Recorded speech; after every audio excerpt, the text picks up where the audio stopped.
प्रभु श्री राम के रथ की गति उनके क्रोध की साक्षी है। पीछे हट जाइए बालकों, यही धर्म का मार्ग है, न्याय की रीत है।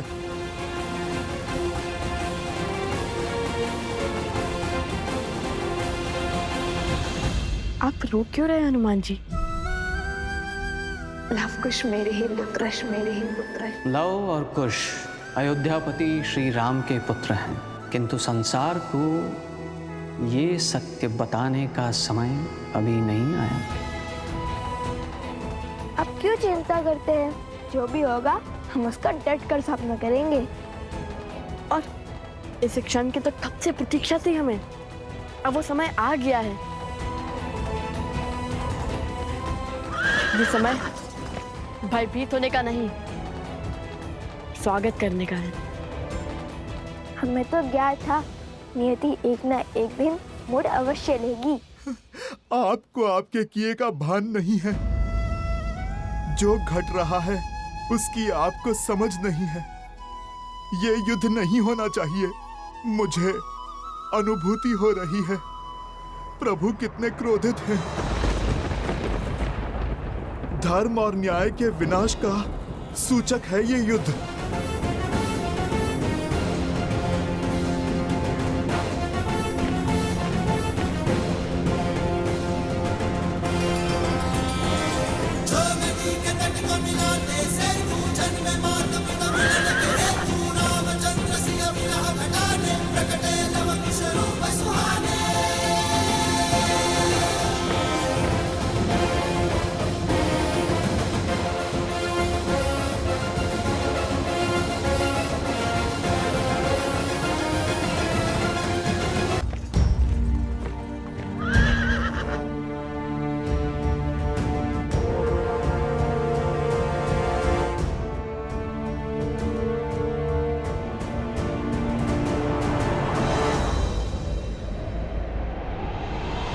धर्म का है ये कैसा बंधन, तोड़ सके नर ना नारायण।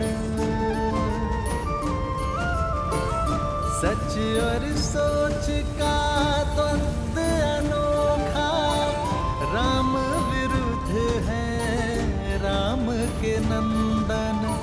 मोड़ अनोखा आया है कैसा, युद्ध न जाए ऐसा देखा। पिता चाहे रघुकुल का मान, सूत चाहे सीता सम्मान। भावों का ये है विचित्र संग्राम, जाने न सीता जाने न राम। सिया राम, सिया राम, श्री राम।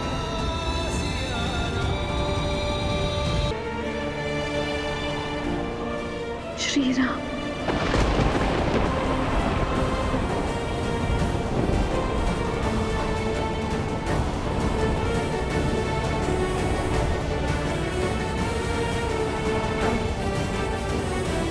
ये कैसी अनुभूति है?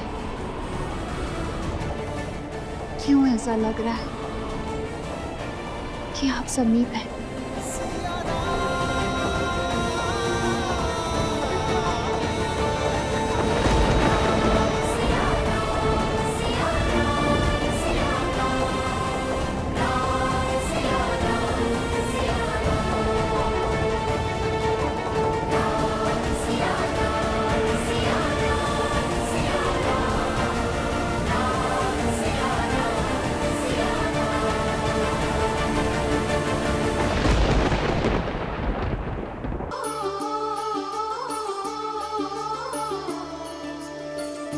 धर्म का है ये कैसा बंधन, तोड़ सके नर ना नारायण। वृक्ष की शाखा बनी है कुल्हाड़ी, शत्रु रची बड़ी योजना। ये कैसी अनुभूति है? सिंह हुआ सिंह रक्त का प्यासा, शत्रु ने फेंका कैसा पासा, सरल नहीं कर्तव्य का पालन, ज्ञान यही देती रामायण। मौन हनुमान जानकी अनजान, देव चकित क्या होगा परिणाम। राम सिया राम सिया राम। वन देवी, आपने मुझे बुलाया?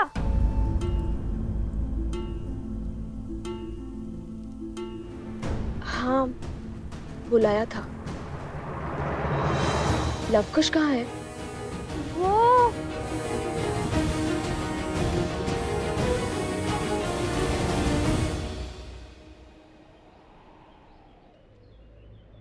देखो बालकों, स्वयं धर्म के रक्षक, न्याय की मूरत, स्वयं प्रभु श्री राम खड़े हैं आपके समक्ष।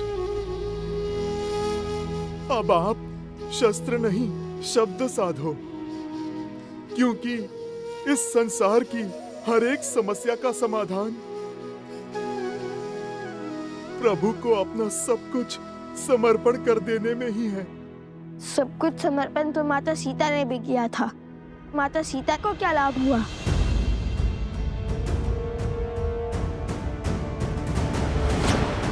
नहीं,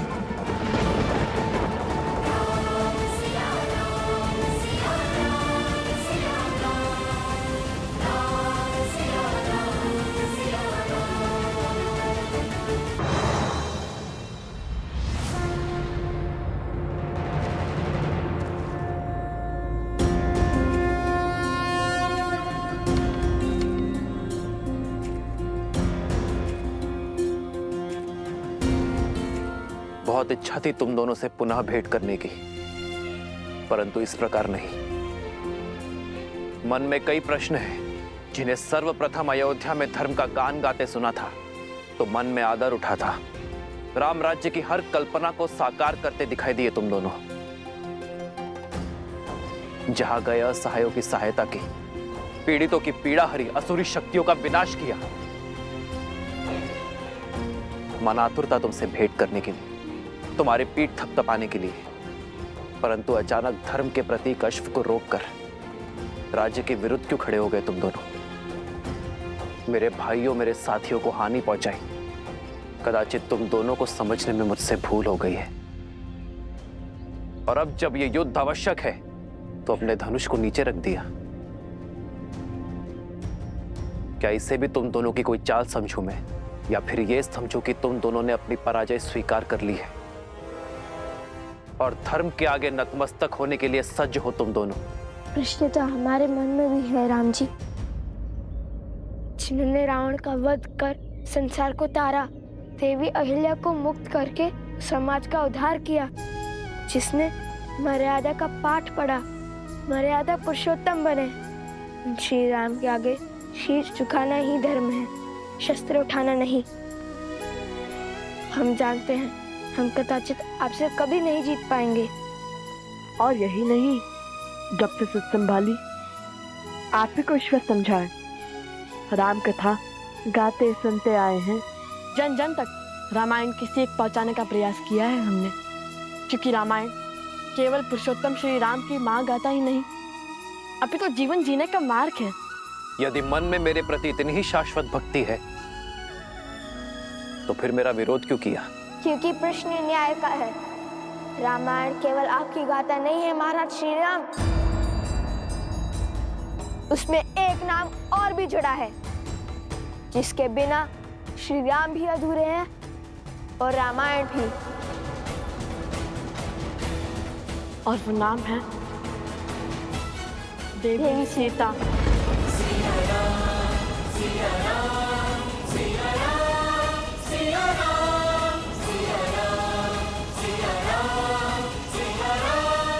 सीता, हमारा उद्देश्य आपसे युद्ध करना नहीं, बल्कि अपने प्रश्नों के उत्तर पाने का है।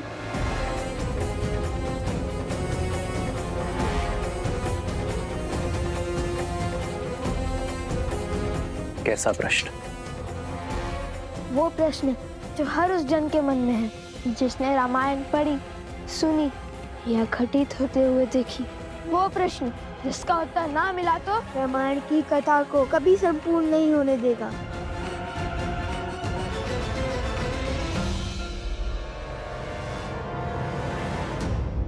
प्रश्न क्या है? आपने माता सीता का परित्याग क्यों किया?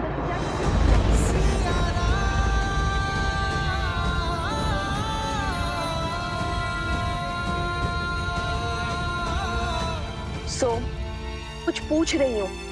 कहाँ है लवकुश?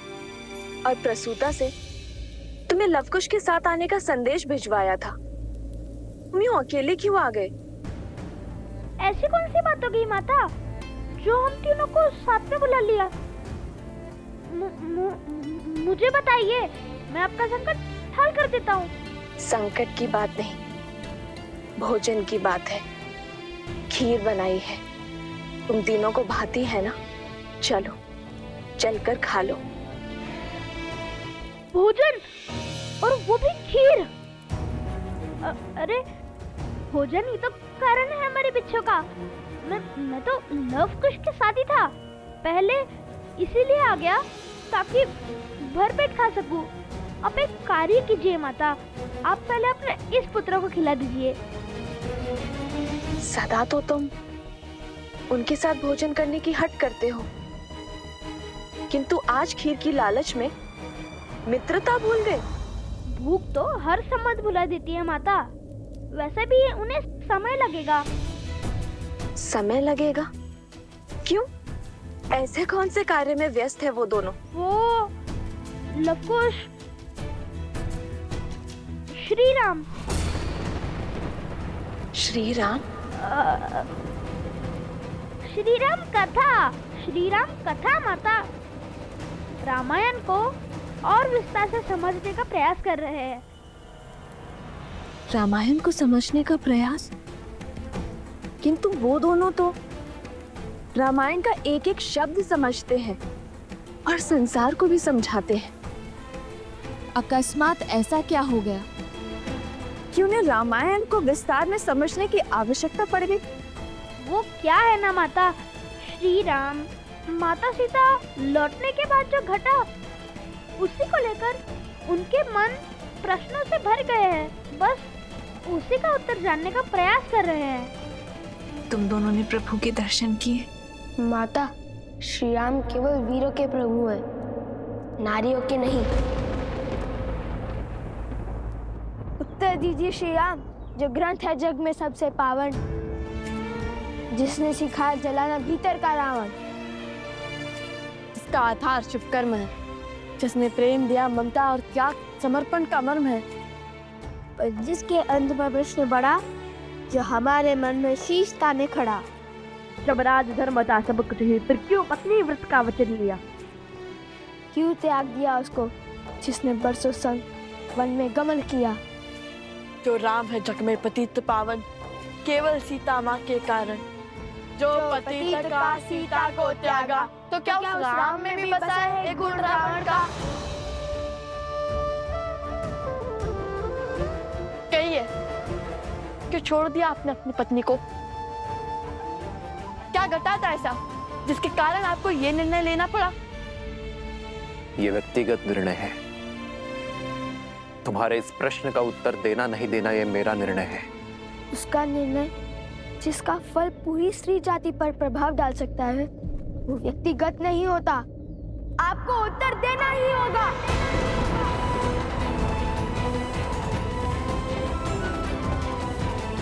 प्रश्न केवल हमारे मन में नहीं, अभी तो सदियों तक लोगों के मन में उठेंगे।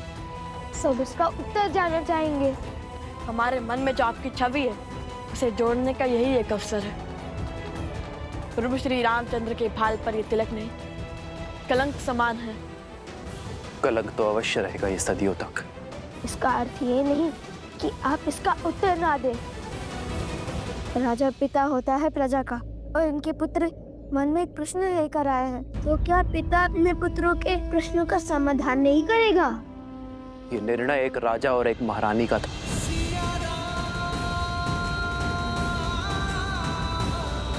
हम दोनों का था।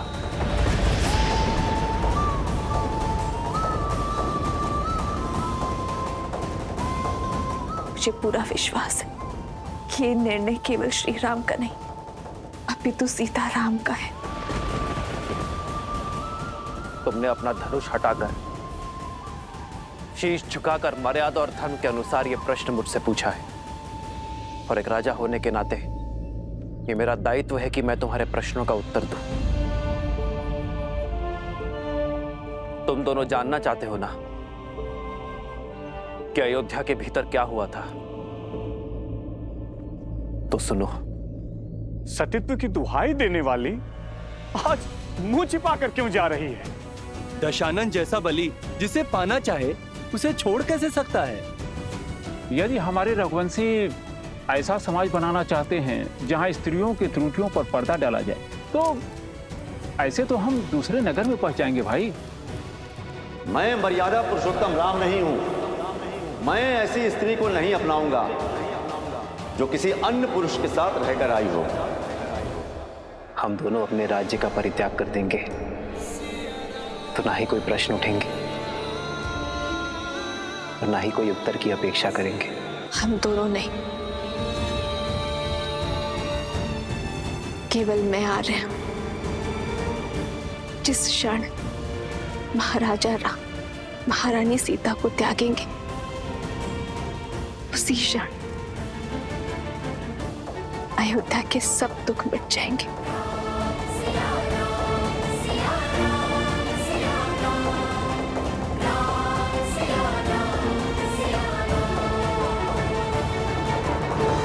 मिल गया तुम्हारे प्रश्नों का उत्तर। मिल गई संतुष्टि तुम दोनों को। अब तुम मेरे प्रश्नों का उत्तर दोगे। क्यों किया तुम दोनों ने ये सब? क्या संबंध है तुम्हारा देवी सीता के साथ? हमारा संबंध हर उस स्त्री के साथ है जिसके साथ अन्याय हुआ। भगवान वाल्मीकि से केवल अस्त्र शस्त्र की शिक्षा ही नहीं ली हमने, अपितु स्त्री के सम्मान की रक्षा की शिक्षा भी ली हमने। अब जब तुम्हें अपने प्रश्नों का उत्तर मिल गया है तो अपना हट छोड़ धर्म की स्थापना में मेरी सहायता करो और उस अश्व को मुक्त कर दो। हाँ पुत्रों, अश्व प्रभु को लौटा दो। अब तो आपके मन का हर संदेह मिट गया ना?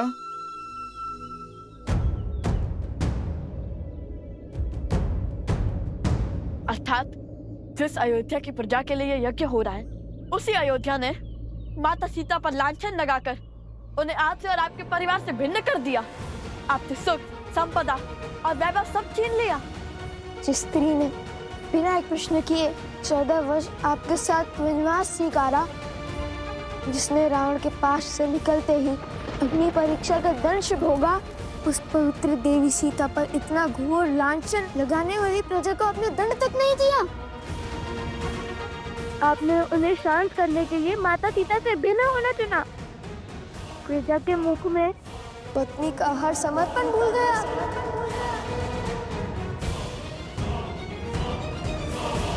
एक राजा का धर्म प्रजा की रक्षा करना होता है, उनके संदेह को दंडित करना नहीं। राजा का धर्म उसकी प्रजा को उचित मार्ग पर ले जाना होता है, उन्हें अपराधी बनाना नहीं। स्वीकार लिया कि अद्भुत है चाचा राम और उनका न्याय, किंतु क्या कर्तव्य की डोर केवल अयोध्या के राजा राम से बंधी थी, माता सीता के पति से नहीं? वो वन वन भटकती फिर रही होंगी, आप महलों में रहने वाले, रथों पर चलने वाले। क्या आपको देवी सीता का दुख का आभास नहीं हुआ? लवकुश, मेरे प्रभु से बात शब्द साध कर करो। आधा ज्ञान सबसे घातक होता है। आधा ज्ञान? अरे अपनी आंखों पर से भक्ति की पट्टी हटाइए हनुमान जी। पट्टी तुम्हारी आंखों पर है। जो मैंने देखा है वो ना आपने जाना है और ना ही अयोध्या की प्रजा ने। अपना राजा होने का दायित्व निभाते हुए माता सीता के पति होने की भागीदारी से विमुख नहीं हुए हैं मेरे प्रभु श्री राम।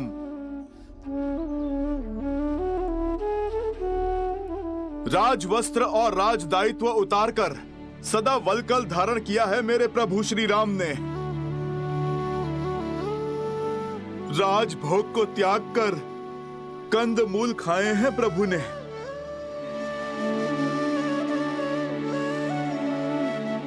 कोमल शैया छोड़कर कृषा पर सोए हैं मेरे प्रभु श्री राम। मेरे प्रभु के लिए तो ये राजवस्त्र कांटों के समान है। उनका सुख तो उसमें है जो वलकल उन्होंने 14 वर्षों तक माता सीता के साथ पहने हैं। प्रभु का सुख तो माता सीता की स्मृतियों में है। राम सिया राम जय जय राम। क्षमा करिए, हमें प्रभु श्री राम के त्याग की स्थिति का अनुमान नहीं था। किंतु ऐसा नहीं है कि हमारे प्रश्न अनुचित है। हमने आपके प्रभु को 2 कड़वी बातें कही और आपको इतना क्रोध आ गया।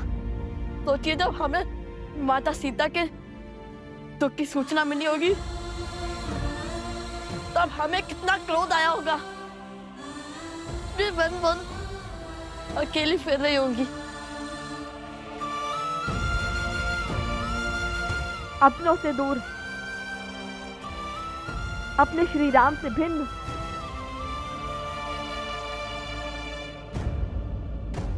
कृष्ण अभी वही है, प्रजा के साथ न्याय करते करते अपनी पत्नी के साथ अन्याय क्यों?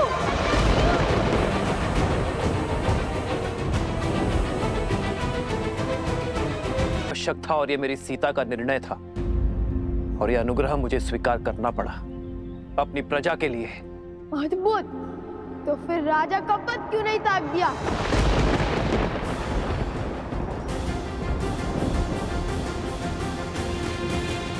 इच्छा यही थी, पर मेरी सीता ने मुझे स्मरण करवाया कि मैं उस कुल का वंशज हूं जहां प्राण देकर भी वचन निभाया जाता है। और मैं अयोध्या के सिंहासन को अपनी निष्ठा का वचन दे चुका था।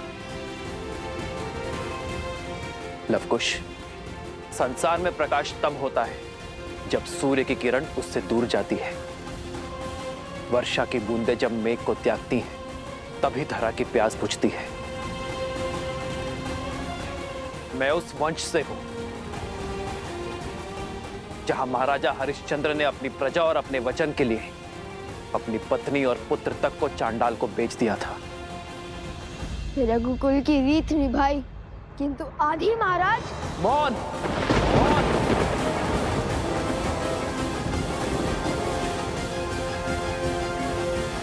ऐसे आपकी भूल छुप नहीं जाएगी महाराज। मत भूलिए कि आप उस कुल के वंशज हैं जहां महाराज दशरथ ने अपनी पत्नी के मांगे अनुचित वचन को भी निभाया और में आप ही ने उनके सहयोग किया, वो भी प्रजा के विरुद्ध जाकर, क्योंकि पत्नी भी आपकी प्रजा थी जिन्हें महाराज ने वचन दिया था। जब आपने रावण की लंका पर चढ़ाई की, इसलिए नहीं कि प्रश्न आपकी पत्नी का था, इसलिए क्योंकि ये अयोध्या की प्रजा के मान पर प्रहार था।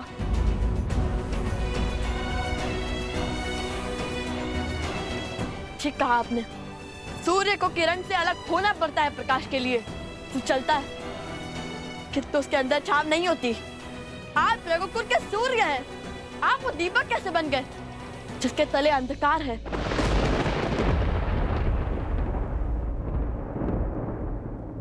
मेरी सीता का त्याग जिसने ना जाना, उसने राम को संपूर्ण जाना ही नहीं।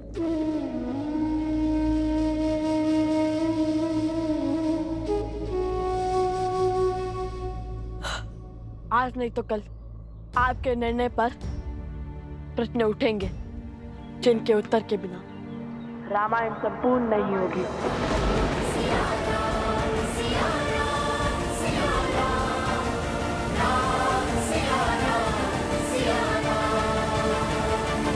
आज नहीं तो कल आपके निर्णय पर प्रश्न उठेंगे जिनके उत्तर के बिना रामायण संपूर्ण नहीं होगी।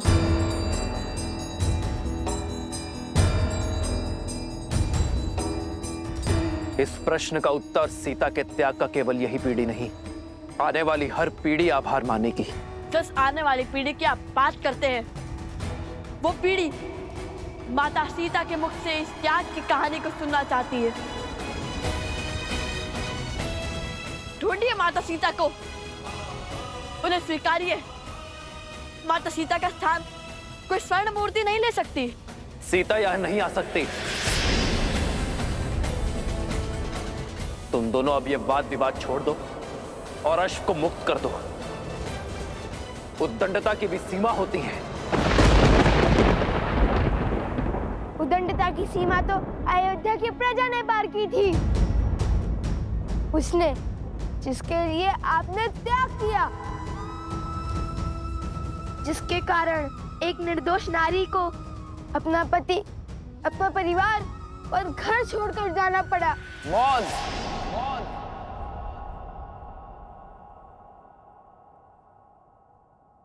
अश्व दो, अश्व दो, या फिर युद्ध के लिए सज्ज हो जाओ।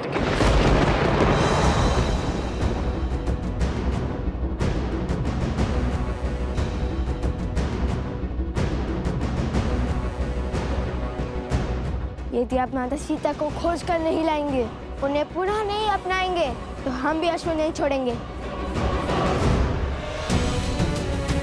स्वर्ण की मूर्ति रख देने से प्रेम सिद्ध नहीं हो जाता। माता सीता के हाथों आहुति दिलवाकर कीजिए रामायण संपूर्ण, अन्यथा उठाइए अस्त्र। हम युद्ध के लिए सज्ज हैं।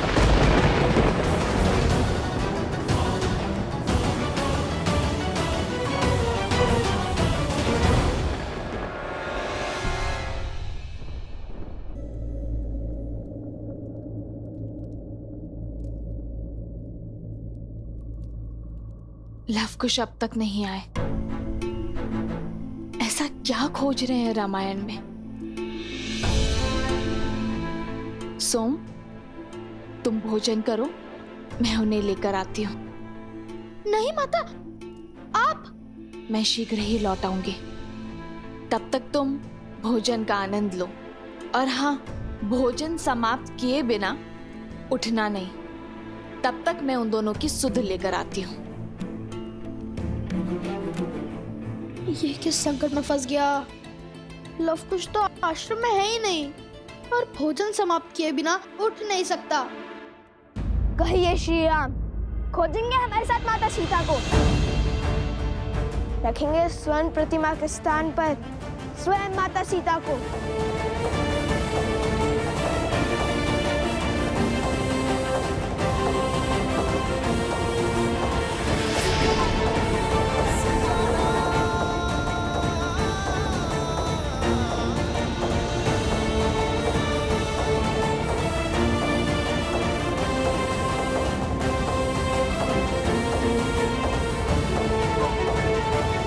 मैं तुम दोनों को क्षमा कर सकता हूं, बिना युद्ध के इस अश्व को लेकर जा सकता हूं, किंतु जो शस्त्रहीन और दुर्बल पर वार करते हैं वो क्षमा के नहीं, मेरे दंड के भागी होते हैं।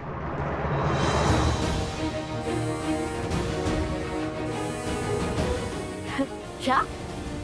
शस्त्रहीन और दुर्बल? हमने कभी ऐसा पाप नहीं किया। किसकी बात कर रहे हैं आप? संदेह था मुझे, परंतु विश्वास का पलड़ा अधिक भारी था मेरे मन में कि वो दिव्य ऋषि कुमार ऐसा नहीं करेंगे। परंतु कथनी और करनी में अंतर दिख रहा है मुझे। मैं तुम्हारे पाप का दृश्य देखकर आया हूं। लज्जा से नेत्र झुक गए मेरे। अपनी शक्ति का प्रदर्शन करने के लिए तुम दोनों ने पूरे गांव को भस्म कर दिया।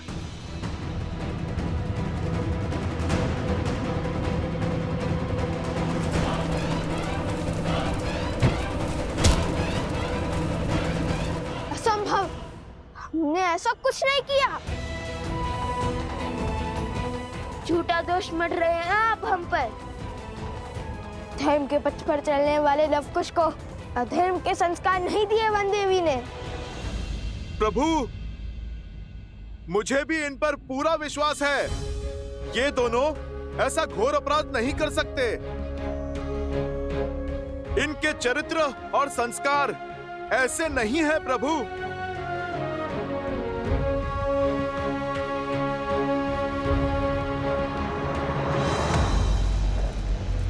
अच्छा हुआ भैया, हमने उस गांव पर अपनी माया का खेल नहीं खेला। लवकुश बनकर गए अवश्य, पर सत्य में त्राही त्राही मचाकर लौट आए। यदि हम उन गांव वालों के साथ सम्मिलित हो जाते तो सत्य की मूरत वो राम क्षण भर में हमें पहचान लेता। अब जो बीज बोया है उसका फल पकते हुए देखना है। शीघ्र ही राम का क्रोध हर सीमा लांघ जाएगा। और कहते हैं ना, क्रोध विवेक का शत्रु होता है। श्री राम, आपको अवश्य ही कोई अनुचित सूचना मिली है। यदि यह विश्वास है, अब भी हमारे से धड़ से अलग कर दीजिए। आपसे जीतना तो वैसे भी असंभव है हमारे लिए, किंतु माता सीता के सम्मान के लिए यह युद्ध अंतिम श्वास तक लड़ेंगे हम।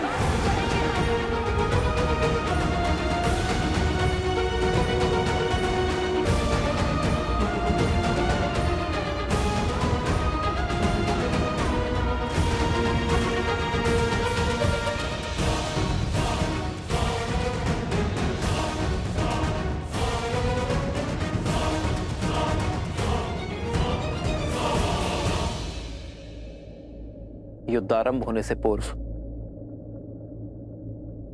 मेरी एक अंतिम बात और सुन लो। व्यक्ति का जीवन उस पर उसके माता पिता का ऋण होता है। मैं नहीं चाहता कि तुम उनकी अनुमति के बिना, उनकी जानकारी के बिना ये युद्ध लड़ो। जाओ और जाकर अपने माता पिता और अपने परिजनों से मिलकर आओ। कदाचित तुम्हारे माता पिता तुम्हें समझा पाए,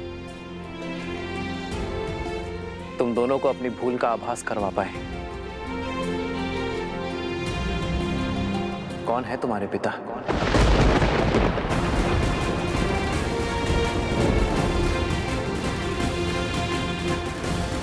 लवकुश मेरे ही पुत्र है, श्री राम के तने रघुकुल के वंशज।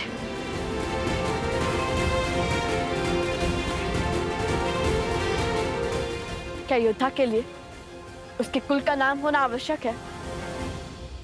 हमारी माता ही हमारे पिता हैं।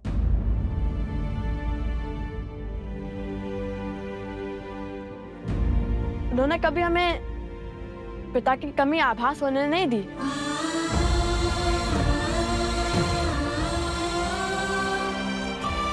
मैं किसी के कुल पर प्रश्न नहीं उठा रहा, पर क्या तुम दोनों की माता को तुम्हारे इस कर्म का ज्ञान है? नहीं। तो जाओ और अपनी माता को इस निर्णय से अवगत कराओ। हो सकता है कि ये सत्य जानकर वो तुम दोनों को ये अनर्थ करने से रोक दे।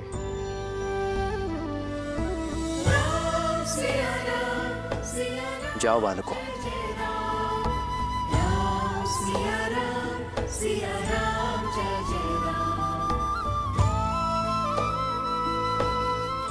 हनुमान जी, हमारे अश्व की रक्षा का दायित्व आपका है। वचनबद्ध हैं आप। राम सिया राम जय जय राम। राम सिया राम जय जय राम। हे महादेव, कोई चमत्कार दिखाइए। सीता माता को सत्य से अवगत करवाइए। जितना मैंने लवकुश को जाना है, वो पीछे हटने वाले नहीं हैं।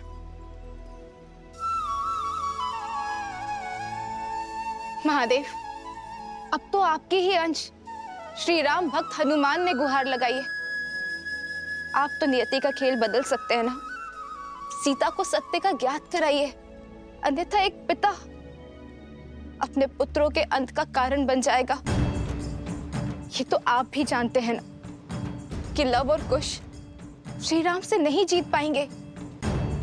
यदि ये युद्ध हुआ तो श्री राम लव कुश को मार देंगे। महादेव, आप मौन क्यों हैं? कुछ कीजिए महादेव। अरे माता, कहाँ जा रहे हैं आप? वहाँ संकट है, आपने तो कहा था। हाँ, वो मैं। आप तो लवकुश को खोजने निकली थी ना? हाँ, कहाँ है लवकुश? अरे हाँ, वो तो अध्ययन कक्ष में है ना, रामायण के अध्ययन में। मैं उन्हें देखकर आती हूँ। हाँ, वही होंगे, और कहाँ जाएंगे?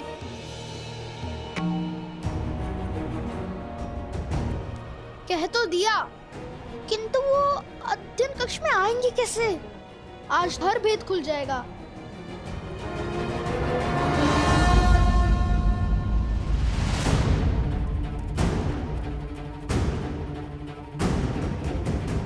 लवकुश,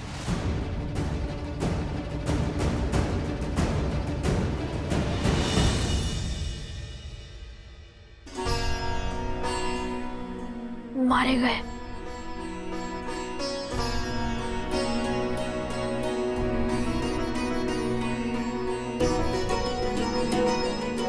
बच गए, किंतु क्या ये माता के अंतिम दर्शन है? कहाँ है लवकुश? अरे हाँ, वो तो अध्ययन कक्ष में है ना, मैं उन्हें देखकर आती हूँ।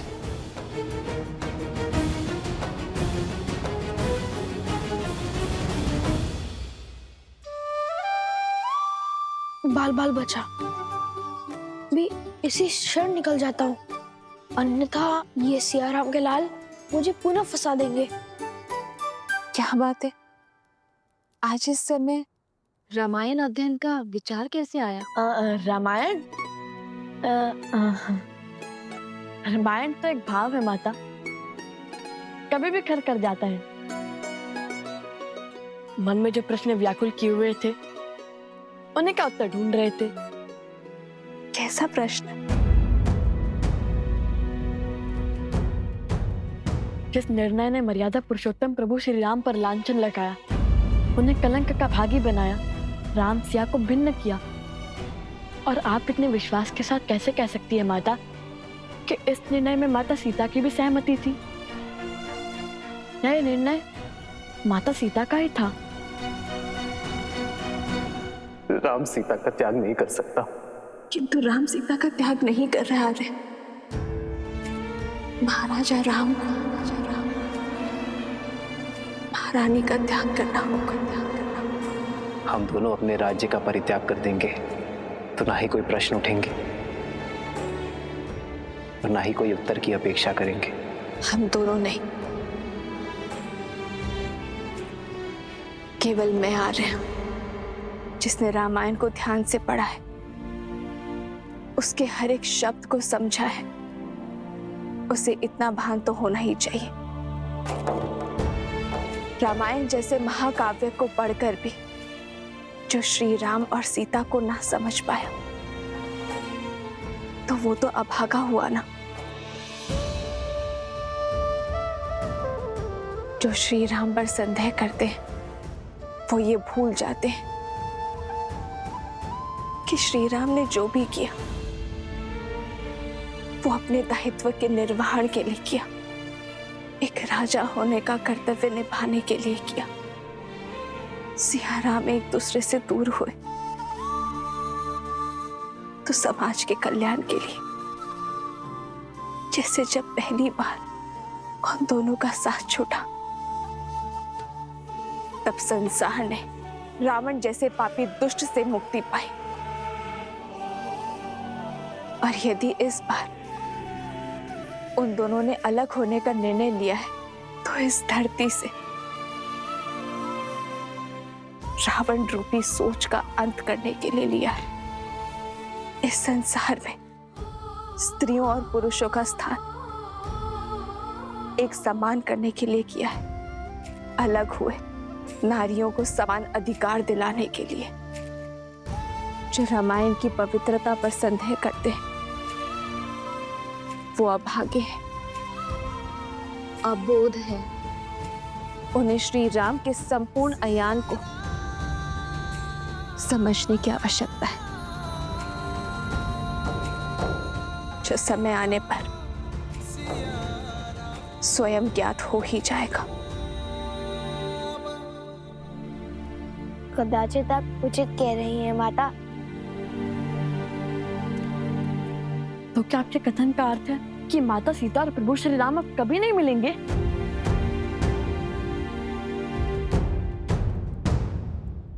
नियति चाहे जितना चाह ले, धरती को आकाश से दूर करने का, किंतु क्षितिज में जाकर सांझ का मंद तेज दोनों को एक कर ही देता है। हाँ,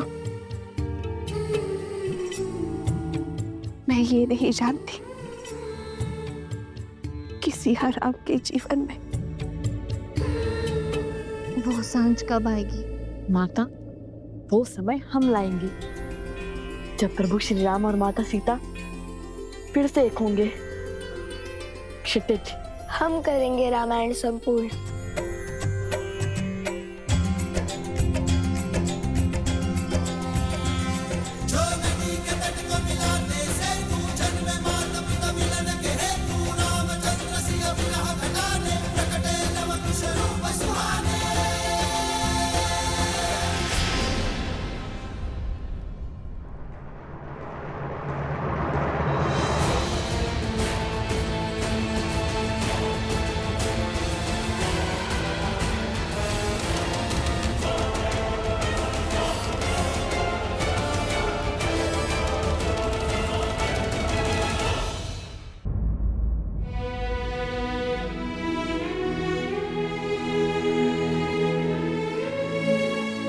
नहीं प्रभु, मैं वचनबद्ध हूं प्रभु।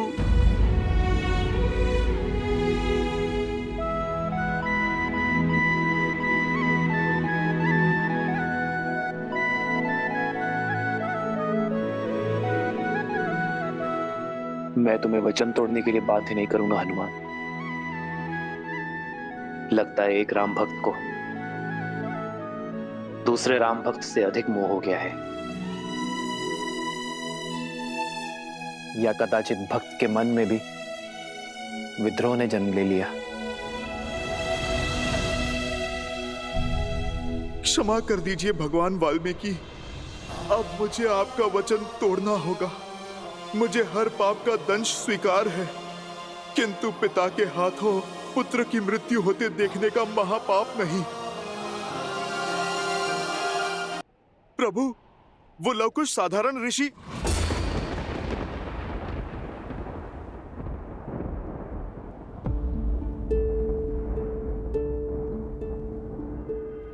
मैं सब समझ गया। अब और कुछ कहने की आवश्यकता नहीं है। वचन से बंधे हो इसलिए अब तक मौन थे, तो अब भी कुछ मत कहो हनुमान। इस संसार में वचन से बड़ा और कुछ नहीं। किंतु प्रभु, आपका जानना आवश्यक है। प्रभु, वो बालक यहाँ है।